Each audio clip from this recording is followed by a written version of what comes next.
Como primer punto del orden del día de la sesión ordinaria de control al Gobierno del Pleno de la Asamblea de hoy, 30 de septiembre, se encuentran incardinadas las preguntas del Grupo Político Coalición por Melilla. Primera pregunta, Grupo CPM. Gracias, señor presidente. Por enésima vez, ¿apoyaría el Gobierno del PP una declaración institucional de la Asamblea condenando el genocidio sistemático que se está produciendo hacia el pueblo palestino? Vicepresidente, segunda. Tiene la palabra. Gracias, señor presidente. Bueno, desde el Gobierno de la ciudad, de hecho, siempre hemos hablado muchas veces de este tema, lo hemos condenado, pero es verdad que se pretende consensuar en una junta de portavoces una declaración institucional para condenar la masacre que se está produciendo en Gaza. Bien, tiene la palabra el CPM. Gracias, presidente. Me parece muy bien que el Gobierno por fin se sume a esta petición que lleva siendo Coalición por Melilla desde hace más de 2 años. Nosotros hemos presentado una moción recientemente en la que pedíamos precisamente que se apoyara esta declaración institucional.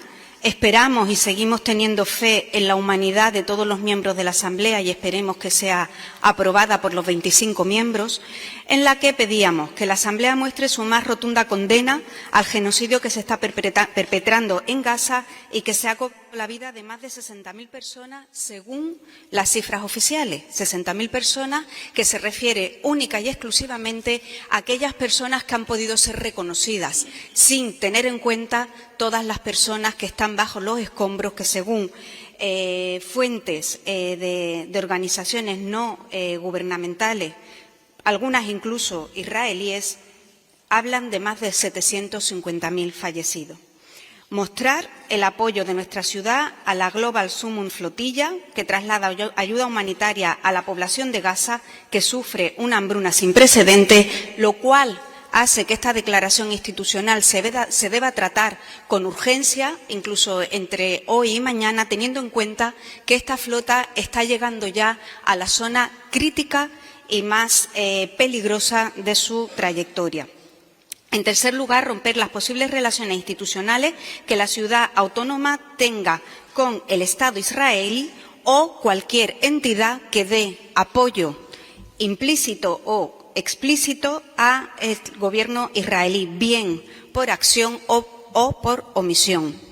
Que las autoridades israelíes faciliten con urgencia el acceso humanitario y la entrega de ayuda a Gaza, levanten el bloqueo inhumano e ilegal a este territorio y pongan fin a la ocupación del territorio palestino, poniendo en práctica la opinión consultiva de la Corte Internacional de Justicia de julio de 2024 que declaraba ilegal la ocupación del Estado genocida, o más que Estado, el régimen genocida sobre Gaza y de Cisjordania, incluida Jerusalén Oriental. Que la Unión Europea se oponga frontalmente a cualquier intento de establecer una presencia militar permanente en Gaza, modificar sus fronteras o deportar a la población palestina de Gaza o Cisjordania y reconozca que este traslado forzoso es una grave infracción del Cuarto Convenio de Ginebra y constituye un crimen de guerra.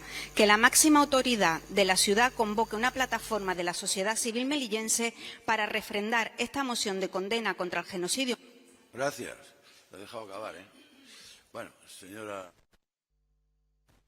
Sí, gracias, señor presidente. Hombre, empieza usted muy bien su alocución, pero muy mal cuando lo que intenta es sembrar duda de que aquí en esta bancada alguien no comparta la condena unánime que hemos hecho ya desde este pleno, desde nuestras tribunas institucionales en los días de Melilla, en declaraciones, pero mire, da igual, ustedes van a seguir enredados, pero yo en este punto lo que hace falta es el encuentro, porque desde este que endiablado conflicto que desangra Oriente Próximo desde hace 70 años tomara su peor rumbo en los últimos meses, todas las personas de bien estamos impactadas y consternadas por la inmensa brutalidad y la despiadada reacción del Gobierno de Netanyahu contra la población civil, contra inocentes.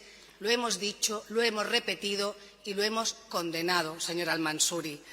Lo condenamos y firmaremos una declaración conjunta si ustedes quieren el consenso, si ustedes quieren de verdad y les importa que haya una voz unánime de la ciudad de Melilla para que se alce contra lo que está ocurriendo. Somos y hemos sido firmes en este asunto, por mucho que ustedes estén alimentando propaganda en nuestra contra. Señor Al-Mansuri, eso es doloroso, eso es perverso y eso es injusto. Y ustedes alimentan propaganda en nuestra contra, porque desde aquí, desde el presidente, desde el portavoz, desde los vicepresidentes, las instituciones lo hemos condenado. Lo calificamos de auténtica barbarie, de matanzas de civiles, de masacre indiscriminada. Hemos pedido el alto fuego inmediato, que se cumplan los acuerdos internacionales y que cesen los bombardeos, que se distribuya la ayuda humanitaria, sin restricciones y que se liberen los presos palestinos y los rehenes en manos de Hamás. Estamos clamando contra todo ello continuamente. Si ustedes lo que quieren es una declaración conjunta, vamos a ponernos de acuerdo para consensuar una declaración conjunta. Porque, ante todo, tengo que decirle, señor Al-Mansuri, que lo repito, lo ha hecho el presidente de la tribuna institucional, con toda la carga que ello comporta, y lo hemos hecho desde este pleno en declaraciones públicas, porque, ante todo, somos una ciudad que debe trabajar también por la paz y por el diálogo cada día. Ese es nuestro mandato como servidores públicos. Clamamos contra la barbarie, pero no queremos alimentar más odio, al menos no desde nuestra posición, y esa es nuestra propuesta para una declaración institucional. No es suficiente. Hemos secundado minutos de silencio. Hemos pedido por todas las víctimas del mejor y más humilde modo que sabemos, con las oraciones conjuntas de todas las comunidades que convivimos en Melilla. Señor Al-Mansuri, con mis vecinos judíos y con mis vecinos musulmanes. No encontramos mejor forma de ahuyentar el odio y mostrar al mundo que es posible seguir construyendo el encuentro, condenando sin paliativos, pero desde la paz y desde el encuentro en nuestra ciudad. Gracias. Gracias. Pregunta número 2 de CPM.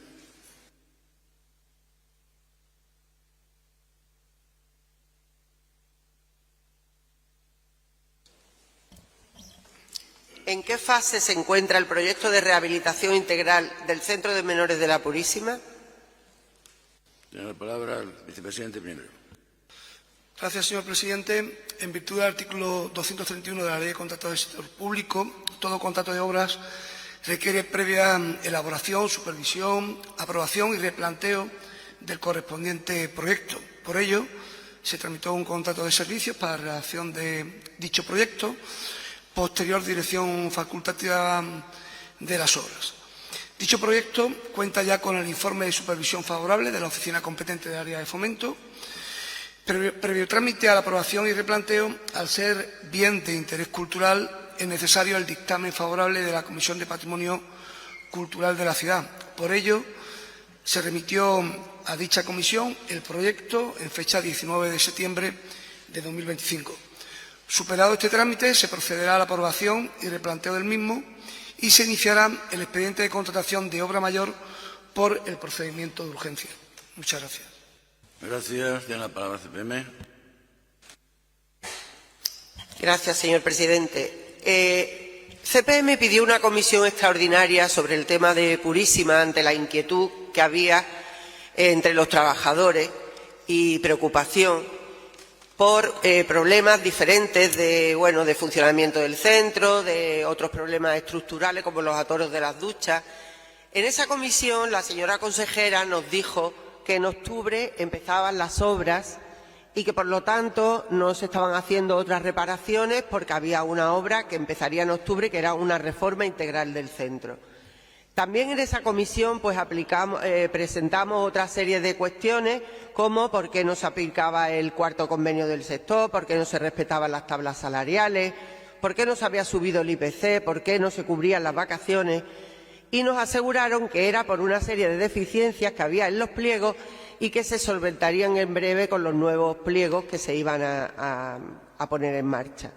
Pues bien, la siguiente comisión del día 22 de agosto preguntamos por este encargo, los pliegos de encargo a Trasatec y no se nos dijo absolutamente nada. Nos dijeron que estaban en elaboración, que no nos podían responder a las preguntas ni sobre si se mantendrá el personal en el centro, sobre si se aplicará el nuevo quinto convenio, etcétera, etcétera.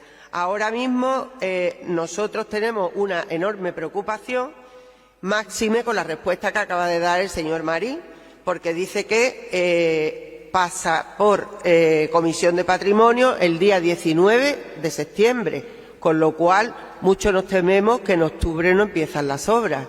Imposible. Pero bueno, salimos de esa comisión con una gran preocupación, señora consejera, porque ustedes no responden, en este caso, a nuestras preguntas. Sin embargo, a los pocos días pues nos enteramos de que han solicitado la contingencia migratoria, por la cual en 15 días los niños nuevos que vayan entrando van a ser trasladados, o se va a abrir el expediente en 15 días, y el resto de los niños que permanecen en los centros, pues en 4 meses van a estar los expedientes hechos o en trámite para mandarlos también a la península. Comprenderán ustedes que esto no solo nos preocupa a nosotros, sino que le preocupa muchísimo a los trabajadores de los centros de menores. ¿Qué va a ser de los trabajadores de Purísima y qué va a ser de los trabajadores del centro asistencial? Gracias. Gracias, señor vicepresidente. Tiene la palabra. Muchas gracias, señor presidente. Señora González, usted acaba de decir que le inquieta la situación de los trabajadores. Ya nos habría gustado a nosotros que esa inquietud se hubiese reflejado durante sus 4 años de gobierno, porque precisamente durante sus 4 años de gobierno es donde no se respetaron ninguno de los derechos de los trabajadores y ustedes miraban para otro lado. Es precisamente ahora, con la incorporación de Traxa, que se está cumpliendo escrupulosamente todos y cada uno de los derechos de los trabajadores recogidos en su convenio colectivo. Ustedes saben que de media se ha incrementado a esos trabajadores su salario más de un 25%. Usted lo sabe, que antes no se le pagaban. Ustedes saben que se están respetando todos y cada uno de sus derechos dentro de ese convenio colectivo a raíz de esa encomienda a medio propio con Traxatec. Es precisamente ahora cuando se está resolviendo un gran problema que ustedes durante 4 años no supieron resolver. Y usted mezcla aquí la contingencia migratoria y dice, no, es que ustedes están dispuestos a mandar menores extranjeros no acompañados a la península. ¿Y qué vamos a hacer?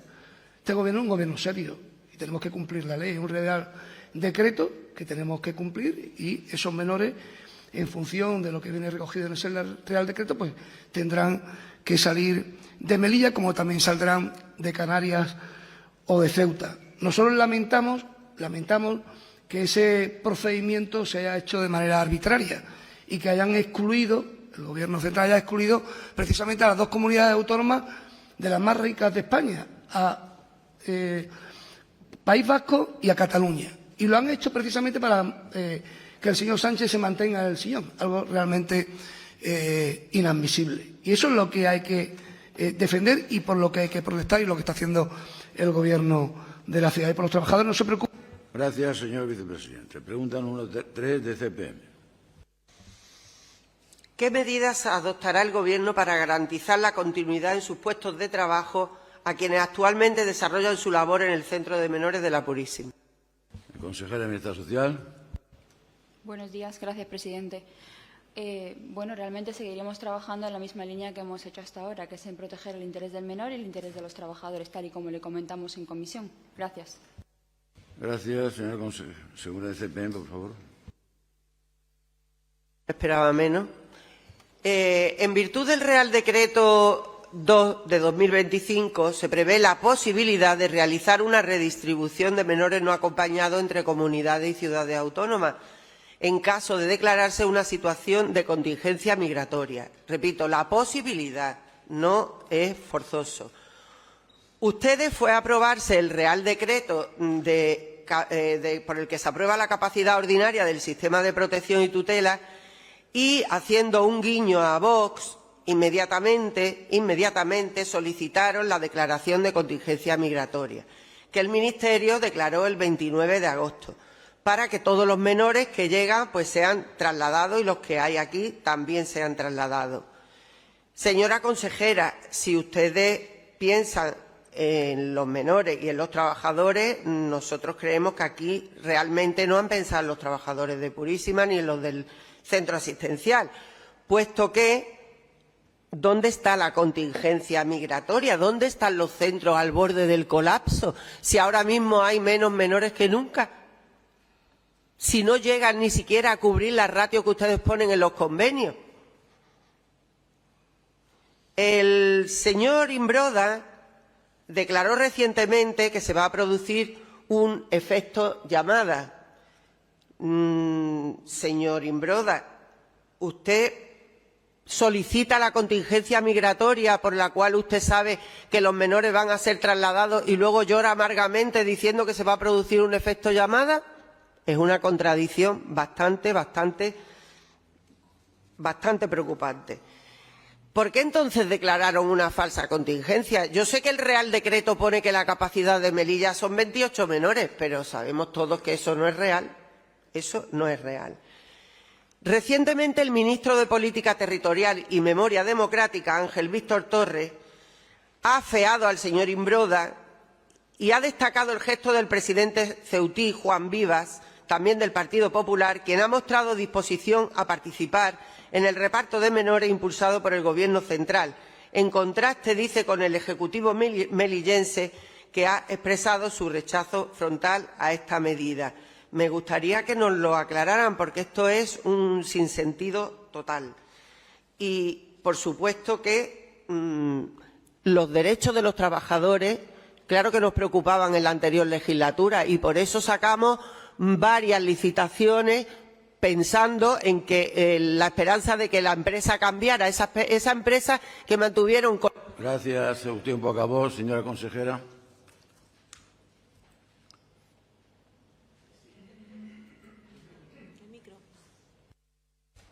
Gracias, presidente. Bueno, señora González, realmente yo no sé a qué hace referencia con un guiño a Vox. ¿Quiere usted que no cumplamos la ley? ¿Pretende usted que nosotros decidamos cuál es la capacidad de Melilla? Si el Ministerio dice que superando 84 niños tenemos que declarar la contingencia, nosotros cumplimos la ley y declaramos la contingencia, independientemente de lo que hayamos pensado, independientemente de que estemos de acuerdo o no con los criterios de reparto. Y bueno, realmente hablando de efecto llamada, ya se lo expliqué en comisión la última vez, para nosotros el efecto llamada viene de la preocupación de todas las vidas que se pueden quedar en el mar de camino a Melilla, no viene de la preocupación que vayan a invadirnos las calles, ni mucho menos. Desde luego, este Gobierno quiere dejar claro que su prioridad siempre ha sido y seguirá siendo la protección de la infancia y la defensa de los puestos de trabajo de los melillenses. Nuestro compromiso es firme y lo hemos demostrado con hechos desde el inicio de la legislatura. Ustedes dejaron un contrato sin formalizar, caducado 2 años, y en menos de un año hemos conseguido regularizar el contrato, hemos conseguido actualizar las tablas salariales, actualizar las categorías, y usted no puede decir lo contrario. Ahora bien, nos conviene ser realistas. No existe una bola mágica que nos permita comprometernos de por vida, que un centro no pueda cerrar o que nunca surja una situación de emergencia que haga que se amplíe. La realidad de Melilla, con una presión migratoria extraordinaria y episodios de contingencia como el declarado el pasado mes de agosto, nos obligan a trabajar día a día con planificación, responsabilidad y medidas adaptadas en cada momento. Por eso, igual que ya trasladamos en la última comisión en la que dice que yo no le respondo a las preguntas, reiteramos hoy. Este Gobierno seguirá trabajando en la misma línea que hasta ahora, garantizando derechos de menores, garantizando el empleo de los trabajadores en el centro de la Purísima. Y así lo estamos haciendo desde el encargo de Traxatec, que no solo ha permitido mantener la totalidad de la plantilla en este último encargo, sino que también ha supuesto las mejoras salariales, como le decía, y la incorporación de complementos que no se han llegado a cobrar en ningún momento de su legislatura. A esto se le suma la mejora de la atención integral a los menores, que son los protagonistas de toda esta historia y de los que poca gente habla. Lo que no puede hacer este Gobierno es caer en el engaño de dar garantías eternas en un contexto cambiante en el que vivimos. Nuestra obligación es trabajar con responsabilidad, prever escenarios y garantizar siempre alternativas, y es exactamente lo que estamos haciendo. Lo que sí me resulta llamativo, señora González, es que no pida ahora certeza absoluta cuando su partido, en su Gobierno, no pudo hacer lo mismo con los trabajadores del Fuerte de Rostro Gordo. ¿O es que ustedes pudieron asegurar el puesto de trabajo a esa gente durante tantos años? Desde luego que no. Estamos trabajando para garantizar el bienestar de trabajadores y menores. Gracias. Gracias, consejera. Pregunta número 4, de CPM. Buenos días, gracias, señor presidente. Señor consejero, ¿podrían decirnos si ya se ha puesto en funcionamiento el pantano de las Adelfas?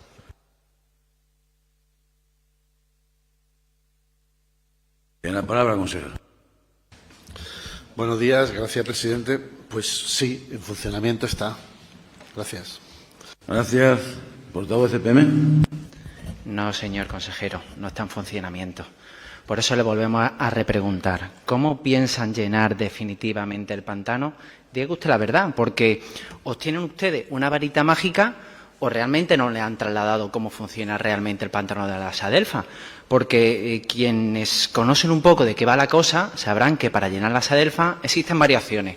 Una fuente natural, como en este caso son las precipitaciones, y creo que en Melilla últimamente, lamentablemente, no podemos presumir de ella. Segundo, el sobrante de la planta desaladora, y precisamente creo que sobrado no andamos en dicha instalación. Y 3, de los pozos. La mayoría de ellos están secos, así que díganme ustedes cómo han llenado el pantano de la Sadelfa, que insisto, no se ha llenado, porque si estuviera lleno ya el pantano de la Sadelfa, ustedes dijeron en agosto que tardarían un mes.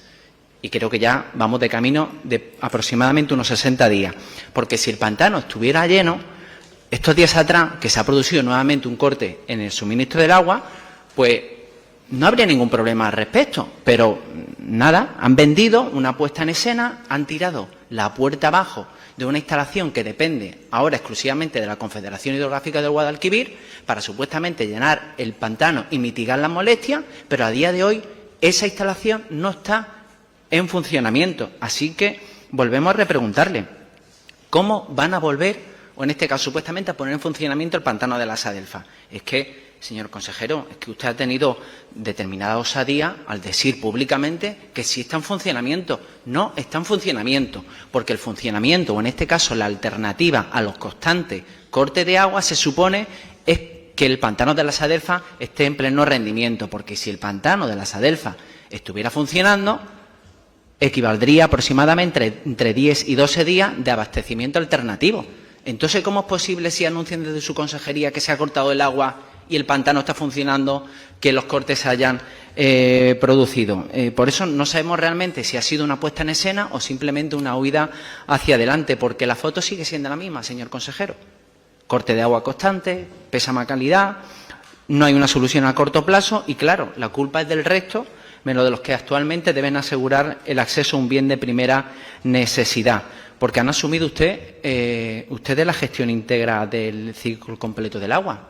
Y vemos que los constantes cortes siguen iguales. Y me queda ya poco tiempo, por favor, señor consejero. No saquen la excusa de Confederación, que si el señor Mojatá. Planteen soluciones que los melillenses la vienen demandando, porque creo que están inmersos ustedes en una burocracia excesiva y su gobierno está perdido en ella. Gracias.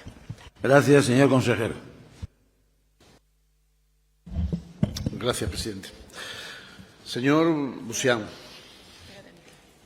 le agradecería que no vuelva a poner en su boca que miento. No lo vuelva a hacer. Se lo pido, por favor. Yo me puedo... Sí, ha dicho que deje de mentir. Bueno, déjeme que... Presidente. Bueno, vamos a ver. De todos modos, vamos, señores de la... Pero el señor de la oposición tampoco ha dicho una cosa aquí como para que paremos el pleno, tengamos que hablar. Además que ha dicho una cosa normalita. Pero bueno, una apreciación y ya está, no pasaría. Si empezamos de nuevo, señor consejero. Gracias, presidente. Pero usted ha preguntado expresamente si está en funcionamiento el pantano. Y yo le he dicho que el pantano está en funcionamiento. ¿Dónde he mentido? ¿Dónde he dicho algo que no sea? Usted dice que ¿de dónde se puede llenar? Se está llenando de los pozos, de la única vía que nos queda y que no es tan seco. No es tan seco. ¿Me van a dejar intervenir o no? Y claro que la responsabilidad la tiene la Confederación. Todavía desde el día 8 de agosto, desde el 21 de agosto que pedimos la autorización para poder utilizar el pantano, no nos han contestado. Esa es la cuestión del pantano, pero el pantano está en funcionamiento, sí. ¿Se está llenando? Sí. Levemente, porque la fuente que tenemos es los pozos, evidentemente, y como usted sabe, la planta desaladora está en las condiciones en las que está, abandonados completamente por parte de la Confederación. Claro, ¿qué voy a decir? ¿Queremos abandonar nosotros? La ha abandonado la Confederación y la ha abandonado el Miteco y la señora delegada del Gobierno, que no hace absolutamente nada. Se pone de perfil y no interfiere ni hace su parte de trabajo. Nosotros llevamos, no solamente nos ha abandonado en esto, le voy a decir más, nos ha abandonado en la línea eléctrica. Desde finales del 22, el señor Hassan Mojatar dijo, no tiene culpa él de nada, perdóneme que lo nombre no quiere decir, pero él anunció que se iba a empezar con la línea eléctrica y que quedó desierta en el año 22 finales. Estamos entrando en el año 26. ¿Usted se cree que hay alguna intención por parte del Miteco o por parte de la Confederación de que tengamos esa línea eléctrica? ¿Sabe lo que pasaría si tuviéramos esa línea eléctrica? Que tendríamos 4 módulos funcionando cuando el cuarto módulo esté otra vez operativo y que tendríamos hasta 32.000 metros cúbicos de agua en condiciones para los melillenses. Pero eso me temo que ni la señora delegada, ni el Partido Socialista, ni el Miteco, ni nadie quiere que eso ocurra en esta ciudad. Eso ya lo sabe usted, de sobra. Lo que pasa es que le veo que le gusta más defender a esa parte de la bancada porque se ve que algún rédito tiene que tener. Le voy a decir más. Tampoco tenemos el terciario. El terciario, usted sabe lo que es el terciario, ¿verdad? Bueno, pues el agua del terciario, 4.000 metros cúbicos al día, que tampoco podemos utilizar ni para baldeo, ni para parques, ni jardines, porque la Confederación no nos da la autorización. ¿Qué quiere que le diga? ¿Me invento otra historia? Pues eso es lo que hay. Gracias. Gracias. Pregunta número 4 de CPM. No, perdón, 5, quinta. Gracias, señor presidente. Tras la sentencia sobre las oposiciones de bomberos, donde se obliga a la ciudad a retrotraerse en el procedimiento, ¿qué medidas ha tomado la consejería correspondiente al respecto? Consejera de Medidas Públicas. Gracias, presidente. Bueno, como bien conoce el grupo CPM, y ayer ya lo maticé en la comisión, hasta que las sentencias no son firmes y cabe vía de recurso, no podemos ejecutar las mismas. Gracias. Gracias. Con CPM, por favor. Señora consejera, sí pueden tomar medidas, porque la sentencia no es firme, pero va por el camino de ser firme, ya que en las dos instancias previas ha quedado demostrada la burda manipulación en el proceso selectivo, con una actitud por parte de la presidenta de ese tribunal que denota una posición de impunidad que, como digo, raya no lo inadmisible, sino lo totalmente incoherente e inaceptable. Es curioso que el Cuerpo de Bomberos se haya convertido en un colectivo plagado de familiares, dejémoslo ahí, pero no podemos dejar de matizar y de poner sobre la mesa que la actual jefa del Cuerpo de Bomberos es un cargo de libre designación, un cargo que ustedes seleccionaron hace ya unos cuantos años. Lo que no se entiende es que, habiendo quedado patente en las dos sentencias previas que esta señora fue modificando el proceso selectivo y los criterios en cada una de las fases en base a la puntuación de una persona muy concreta, eso ha quedado claramente ya señalado en primera instancia y en segunda instancia, por lo tanto será muy difícil que una tercera instancia pueda proclamar que no, porque cualquier persona con sentido común entiende lo que se hizo en ese tribunal. En ese tribunal se pasó de una puntuación a otra porque una de las aspirantes no había alcanzado la puntuación que se le exigía. Pero, curiosamente, otros dos aspirantes que estaban en la misma situación que esta persona fueron declarados no aptos y esta persona fue declarada apta. ¿Realmente no creen ustedes que esta persona, esta presidenta del tribunal, ha incumplido con sus obligaciones? Que es motivo suficiente para cesar a cualquier cargo de confianza como el que ocupa esta persona. ¿Realmente este Gobierno piensa que podemos tener plena confianza en los distintos tribunales de oposiciones para bomberos desde que esta señora es nombrada? ¿Cree usted que si se revisaran todos esos procedimientos no nos podríamos encontrar otras situaciones parecidas a esta? ¿Qué similitud tiene esto con lo que ha ocurrido con las últimas oposiciones de la Policía Local, en las que se le ha denegado a los opositores poder comprobar sus exámenes y compararlos con los del resto? Gracias. Tiene la palabra. Perdón. A ver, señora. Cállese. Que se calle cuando acabe el tiempo. Vale. Y no está reclamando y lo va a hacer que se calle, punto. Señora consejera, tiene la palabra. En primer lugar, señor Al-Mansuri, ¿se dio acceso al expediente a todo y cada uno de los policías locales? Sí, a todos los aspirantes se le dio acceso y, de hecho, recurrieron. Sí, infórmese mejor antes de hablar. señor Al-Mansuri, creo que son bastante conocedores, y en su grupo en concreto, que las sentencias solamente se pueden ejecutar cuando son la última instancia en la que las pide. No se pueden ejecutar en mitad de un proceso de recurso. Y eso ustedes lo saben y muy bien. Y el Supremo en la última instancia. Me gustaría saber, cuando en su Gobierno recibieron sentencia en primera instancia, con informe favorable de los servicios jurídicos que decían que se tenían que recurrir la sentencia, ¿por qué ustedes en el Consejo de Gobierno dijeron que no hacía falta recurrir? ¿Hace falta que le dé nombre y apellido de las personas que entraron por la puerta de atrás en oposiciones de policía local? ¿Hace falta cuando hay informe favorable de los servicios jurídicos? Señor Al-Mansuri, ¿hace falta que se lo diga? No, mejor cállese. Mira, me gustaría saber, porque aquí, señor Al-Mansuri, creo que la pregunta está mal formulada. La pregunta que tendría que hacer era ¿qué hizo su Gobierno, el Gobierno anterior a este, cuando recibió el archivo de la causa en vía penal? Señora Cecilia, estoy hablando yo, si me permite, gracias. Señora Cecilia. Perdón, señora Cecilia. Le llamo al orden. Este pleno va a ir bien. Ya le llamo al orden una vez. Señora consejera de Administración Pública, siga. Gracias, presidente.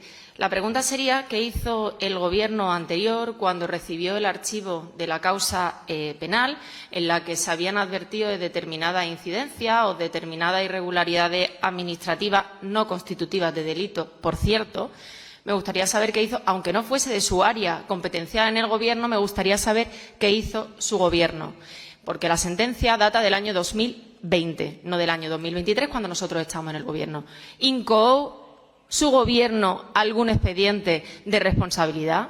¿Incoó su Gobierno algún expediente de información reservada para tomar medidas o para dar luz a los hechos que acaecieron en ese procedimiento? Señor Al-Mansuri, ya le contesto yo, no. Ustedes no hicieron nada. Lo que no puede ser es que venga este Pleno a pedirnos a nosotros que tomemos unas medidas o que seamos diligentes en un procedimiento en el que ustedes no lo fueron. ¿Y sabe lo que hicimos nosotros? Nosotros, cuando recibimos la sentencia de primera instancia, efectivamente, en aras a la responsabilidad administrativa y en aras a la responsabilidad de este Gobierno, incoamos un expediente de información reservada hacia los miembros del tribunal. Pero, lamentablemente, como ustedes no hicieron nada en el año 2020 y como era algo evidente, ¿saben lo que echaron? Echaron la prescripción del expediente. Así que le digo, señor Al-Mansuri, que para hacer estas preguntas, infórmese antes. Muchas gracias. Gracias, señor consejero. La pregunta número 6 del Grupo de CPM. El portavoz tiene la palabra. Señor presidente, le pedimos observancia al reglamento.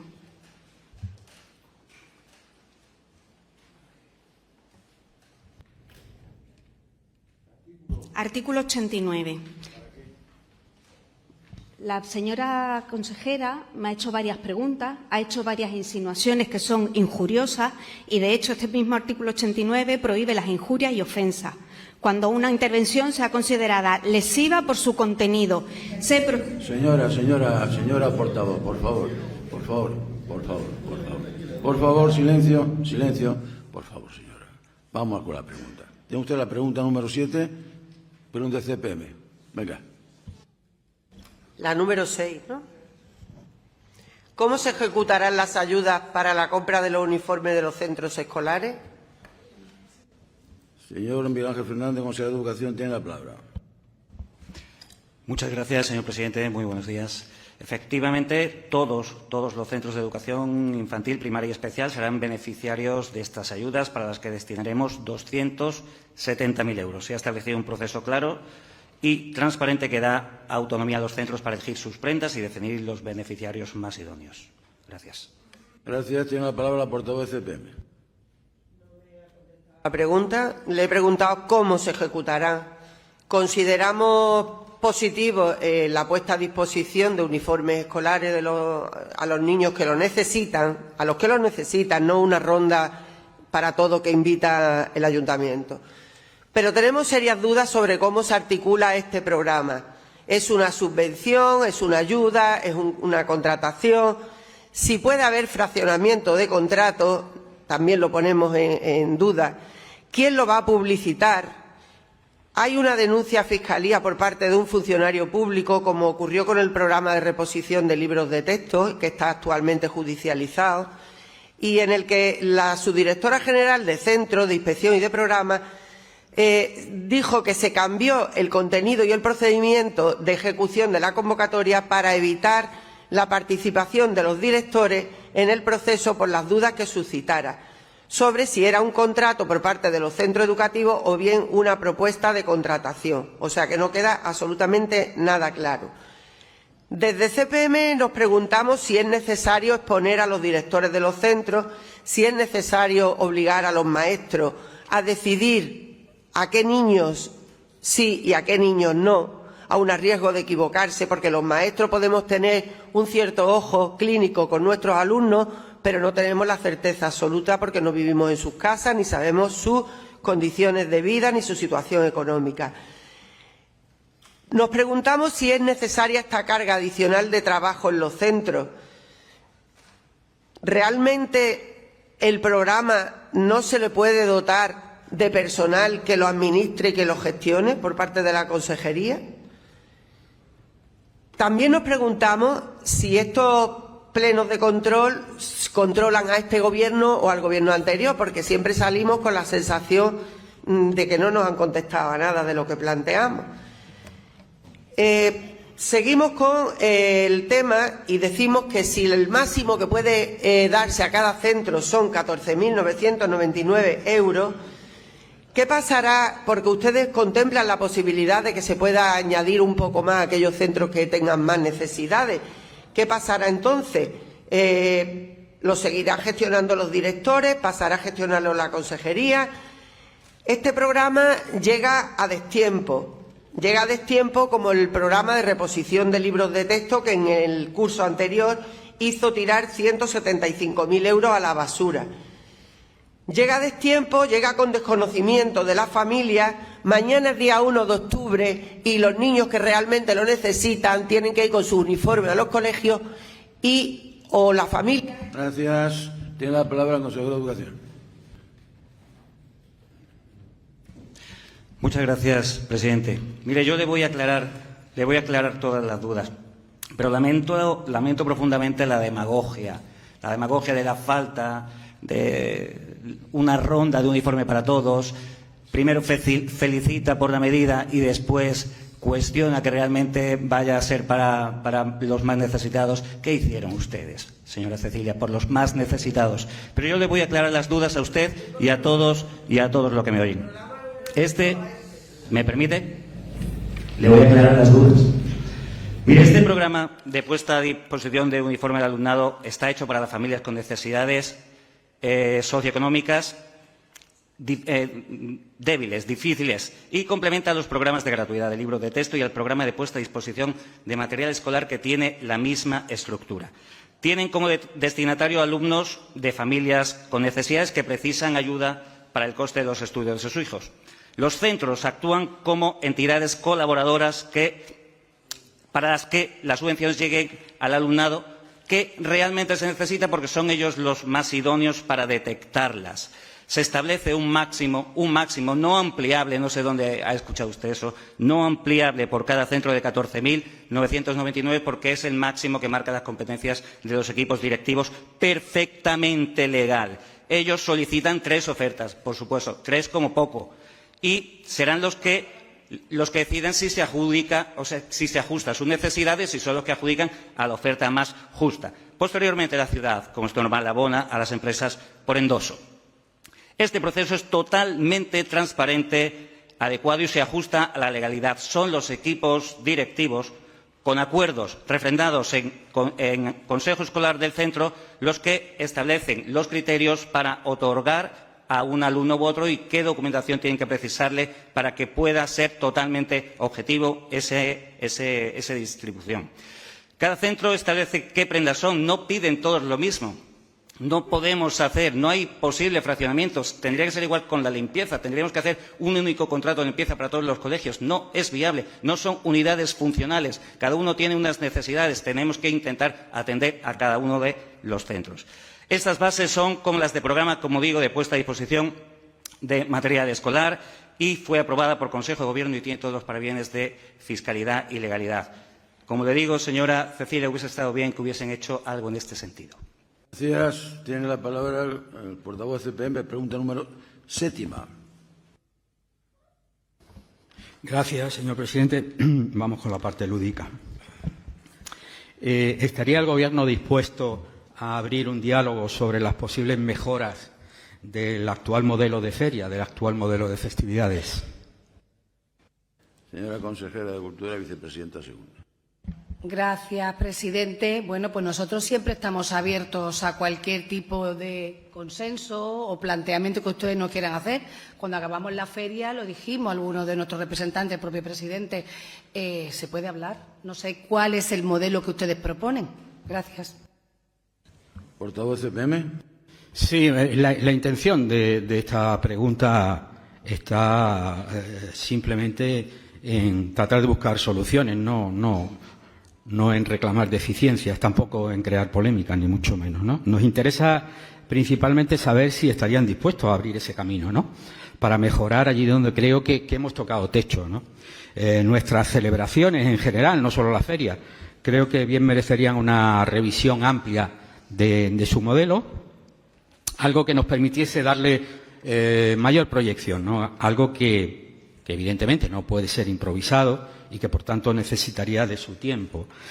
Pero lo primero es tomar conciencia de ello, porque el debate posterior, bueno, pues sería profundo. Miren, las fiestas en cualquier parte del mundo tienen una función social. Está claro, ¿no? Como es reunir a la comunidad, conjugando pues identidad, tradición, modernidad y, sobre todo, evolución. Evolución para llegar a una verdadera cohesión colectiva.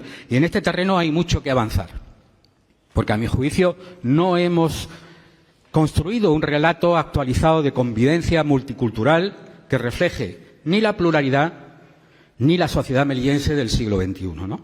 Yo soy de los que piensan que hay que redefinir un poco nuestra identidad sin traumas, hacerlo de forma positiva. Yo diría incluso que hay que reafirmarla y cultivar así las raíces de todos sin excepciones.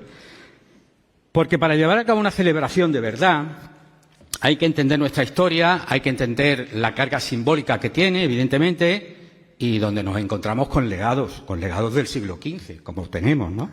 Pero también hay que comprender que para celebrar hoy y celebrar todos y juntos, pues es fundamental entender y aceptar nuestro presente. En fin, yo quiero dejar esta pequeña reflexión aquí, en el ánimo de todos ustedes, porque no me cabe duda que buscan lo mejor para construir la sociedad melillense del futuro. Y quiero terminar un poco centrándome en lo que es la feria, una feria que, a pesar de que necesita un cambio de modelo, yo incluso la podría calificar de exitosa, si no fuese porque ha perdido un poco el carácter de función social que tiene para todos, ¿no? La feria se ha convertido en un gran acontecimiento de 8 días, pero desgraciadamente solo la pueden disfrutar unos pocos. Y eso abre brechas, señores. Abre brechas entre todos los melillenses y, sobre todo, entre los más pequeños, ¿eh? Sinceramente, los precios de las atracciones me han parecido desorbitados. 8 euros por una atracción para una... Que le interrumpa los precios, pero no me he dado cuenta. Perdona, su tiempo acabó. El consejero de Cultura, por favor. Gracias, presidente. Señor Guerra, yo le agradezco las propuestas y le agradezco la reflexión, pero creo que usted, solicitando esos cambios, sin temor o sin resquemor de que tengamos que cambiar o replantear, casi todo lo que usted ha propuesto, creo que lo recogemos un poco en toda esa programación que tenemos para todo el año, porque si empezamos por las fiestas patronales, son precisamente las fiestas patronales que beben de las raíces de nuestra tradición andaluza, tal y como se planteó en el principio, y está orientada tanto a pequeños como a adultos, como a gente de todas las edades, porque todas las atracciones que al menos desde el Gobierno podemos gestionar, como son los conciertos, como son el acceso a cualquier encuentro social y cultural, tienen un precio absolutamente asequible, cuando no gratuito. Ya usted me habla de los particulares, que son empresarios que vienen con las atracciones. Como usted verá, allí también tenemos poco margen de maniobra. Ya le digo que lo que hacemos es, aunque no lo contamos, facilitar que personas de colectivos vulnerables puedan disfrutar de algún día de atracciones, e incluso les invitamos a que puedan disfrutar de una tarde de feria. Pero eso no es una cosa que se tenga que cacarear y que se tenga que contar. Y luego, en cuanto a la proyección y en cuanto a la interculturalidad, pues mire usted, desde desde que empezamos el mes de enero, y eso es algo que llevamos desde nuestra consejería con muchísima dificultad, pero con muchísimo esfuerzo, tenemos un calendario absolutamente intercultural, absolutamente arraigado. Yo decía que las raíces andaluzas en cuanto a las fiestas patronales, las raíces que nos da la andaluza en cuanto a la interculturalidad de nuestra ciudad. Celebramos Ramadán, el Hanukká, la fiesta del Rocío, San Juan, la romería, las celebraciones de los rezos multitudinarios cuando acaban las fiestas de la comunidad musulmana. Es que no queda una celebración que tenga alguna comunidad que se identifique con nuestra ciudad que no se celebre. Y además este año le hemos dado un paso más, haciendo que todo el ocio y la cultura sea accesible también para quienes no puedan estar desplazándose a la península. Y hemos dado un paso categórico y exponencial, tanto en calidad como en cantidad de conciertos que hemos podido ofrecer también añadidos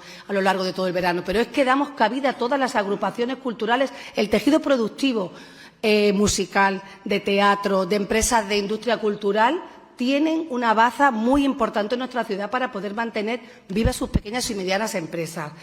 Que concluyo, señor Guerra, cualquier propuesta que usted tenga muy concreta, estamos dispuestos a verla, pero es verdad que creo, al menos modestamente, que vamos por el buen camino. Gracias.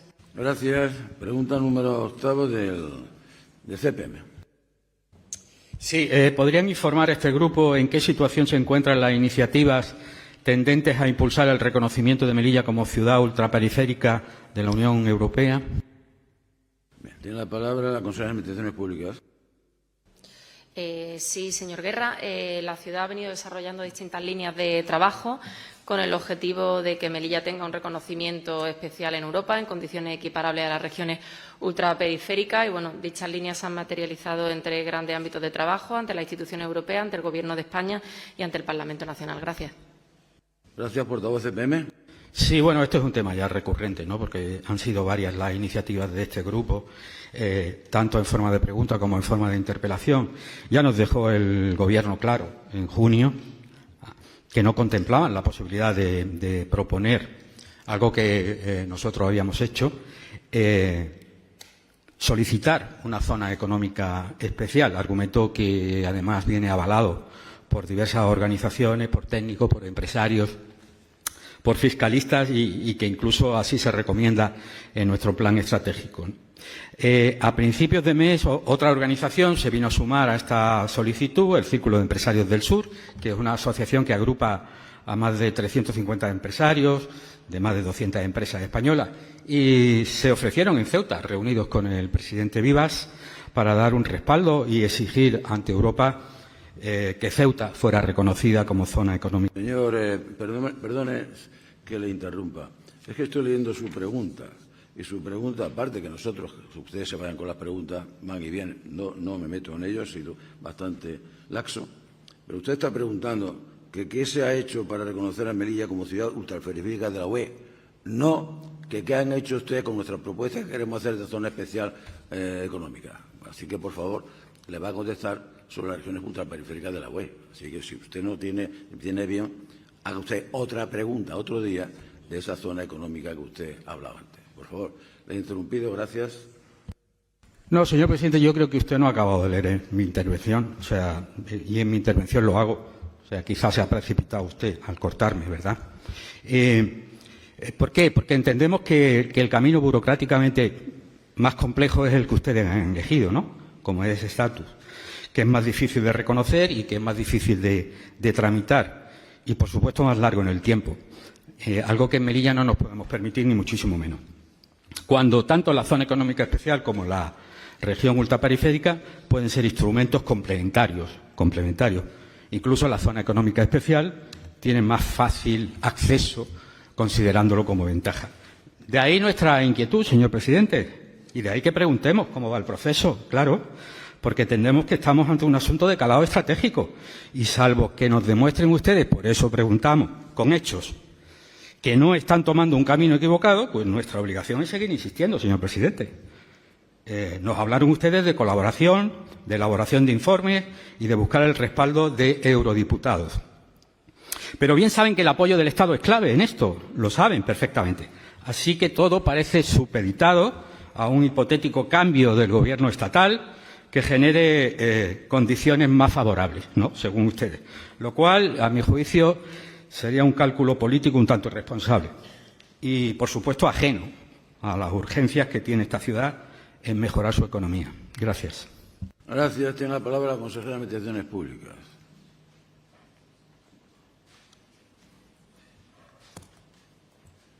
Presidente. Sí, gracias, presidente. Señor Guerra, como usted ha preguntado por el reconocimiento de Melilla como ciudad ultraperiférica y qué ha estado haciendo este Gobierno, y bueno, ya le he dicho antes que hemos estado realizando diferentes actuaciones que no son contrapuestas a las que está matizando. Le tengo que decir que es que el Gobierno no ha dejado de trabajar, o sea, no ha dejado de trabajar y le voy a dar las líneas de trabajo, aunque ustedes piensen que es un camino largo, pero el camino que hay que seguir porque es el que marca la ley. Ante las instituciones europeas, como bien saben, se han mantenido contacto directo con el Grupo Parlamentario Popular, al que se le remitió un documento detallado explicando claramente la situación socioeconómica de Melilla, los problemas derivados de nuestra situación fronteriza y, sobre todo, como matiz importante, que Europa entienda que somos frontera sur del continente. Con este documento lo que se ha pedido es que empiecen a dar impulso a iniciativas en el Parlamento Europeo para que Melilla sea reconocida como una región con especiales necesidades de protección, tal y como permite el artículo 174 del Tratado de Funcionamiento de la Unión Europea y, como bien saben, que hablan de ayudar a las regiones con más desventaja.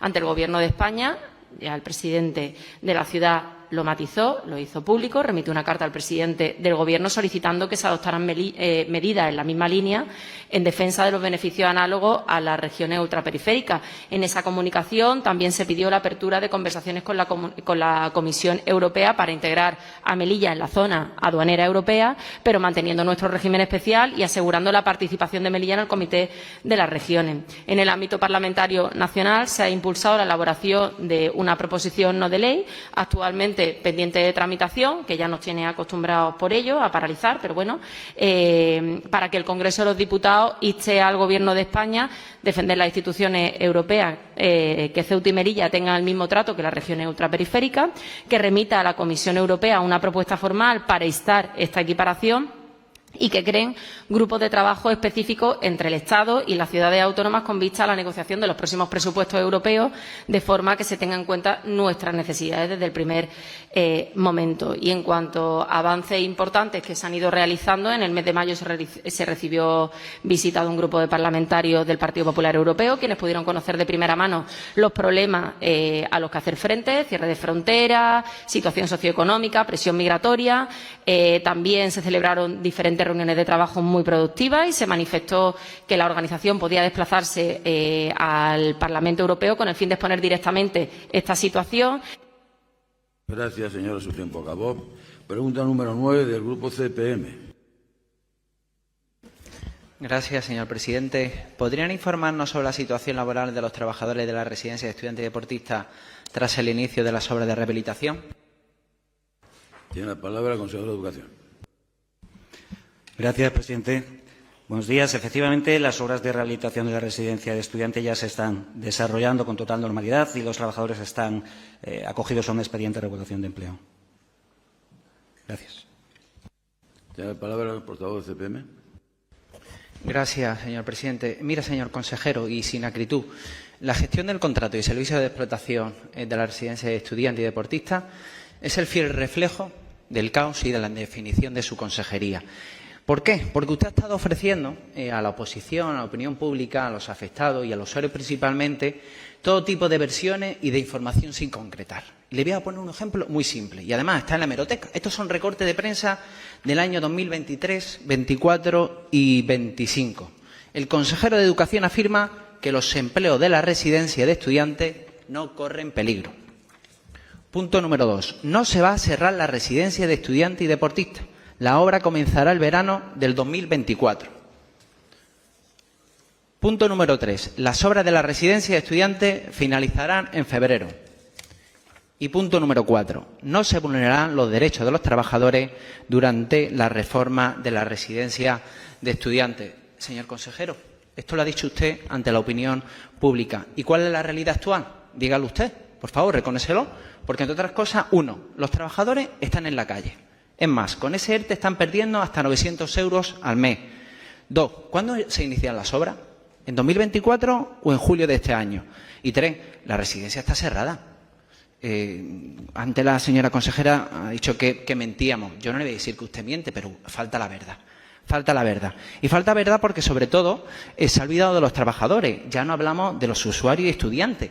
Estudiantes que usted estaba enviando a un piso como los triatletas, que venían durante un fin de semana y se lo podían permitir. Usted está enviando a los estudiantes a pagar un alquiler que en este caso no pueden asumir. Y claro, en cada una de las sesiones informativas de la comisión, y ahí está en la hemeroteca, ha ido usted echando balones fuera, porque ni siquiera nos informaba. Es más, culpaba a la señora consejera de Presidencia, al responsable del área de fomento, como diciendo, son ellos los responsables. ¿Asuma usted la responsabilidad? Créaselo, es usted consejero, yo estoy como miembro de la oposición. Créaselo y plantee soluciones, porque estamos fiscalizando su gestión con respecto a este servicio de explotación, porque le voy a tener que pedir a la señora Silvetti que la modificación del reglamento de la Asamblea denomine su comisión como de desinformación, que ya ni siquiera acuda a los directores generales. Plantee solución a la actual situación de los trabajadores de la residencia y de estudiantes, porque creo que contentos no están. Porque aquí ha dicho usted ante los medios de comunicación, y 4 puntos muy claros, que la residencia no se cerraba, que sus derechos laborales iban a estar intactos. Y en cambio la están pasando, pues hablando mal y pronto, canutas. Gracias, señor presidente. Gracias. Tiene la palabra el Consejo de Educación. Muchas gracias, señor presidente. Mire, señor Busián, el problema que yo creo que ustedes, la diferencia entre usted y yo, es que yo trabajo por los ciudadanos, por y para los ciudadanos y sus intereses exclusivamente. Y trabajamos en arreglar los problemas que van surgiendo porque el proceso no es sencillo. En todo momento doy la información que tengo porque las circunstancias son las que mandan y las que imperan. Y en ese momento es la información que tengo y la doy, no la oculto, porque todo es público y transparente. Nosotros no metemos la cabeza bajo tierra, intentamos gestionar para arreglar los problemas. Como decía, afortunadamente ya está en curso y van bien las obras y van a acabar incluso a lo mejor antes de lo previsto. Lo cierto es que siempre fue una prioridad para este Gobierno mantener los puestos de trabajo y todos se mantienen. Absolutamente todos se mantienen. Lo que pasa es que en una situación de excepcionalidad tienen que ir a un expediente de regulación de empleo temporal. No levante humo, por favor. No levante intranquilidad entre los trabajadores. También me reuní con ellos y ellos eran conscientes de que esta era la mejor solución. Tras múltiples estudios de diferentes técnicos del área de fomento de empresas externas y de la misma adjudicataria, se llegó a la conclusión de que en esta primera fase era incompatible el uso de la instalación con la reforma. Así que se optó por ese cierre temporal para poder ejecutar la intervención lo mejor y más rápido posible.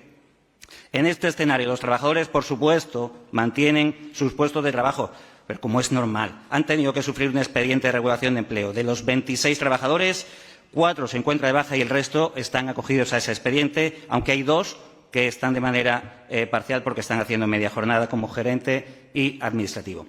Si la reforma se desarrolla con normalidad, y lo está haciendo, en el segundo semestre del curso podrá comenzar a usarse la instalación y los trabajadores recuperar sus condiciones laborales. Esta era una actuación inevitable, que entienden así ellos mismos. Hubiera estado muy bien que todo este proceso se hubiese adelantado y que durante los años de su Gobierno, señor Busián, se hubiera dado algún paso en este sentido. Si en lugar de plantear solamente la reforma energética, como hicieron, hubiesen planteado una reforma integral como era necesaria, probablemente ya estaría arreglada. Nosotros hemos tenido que hacerlo de este modo para no perder los fondos europeos y causar el menor perjuicio posible. Esa es la única realidad, señor Busián. Se está trabajando en mucho para ponerla a punto, para dotar a la ciudad de esta instalación y para que los trabajadores no sufran ninguna merma. Gracias.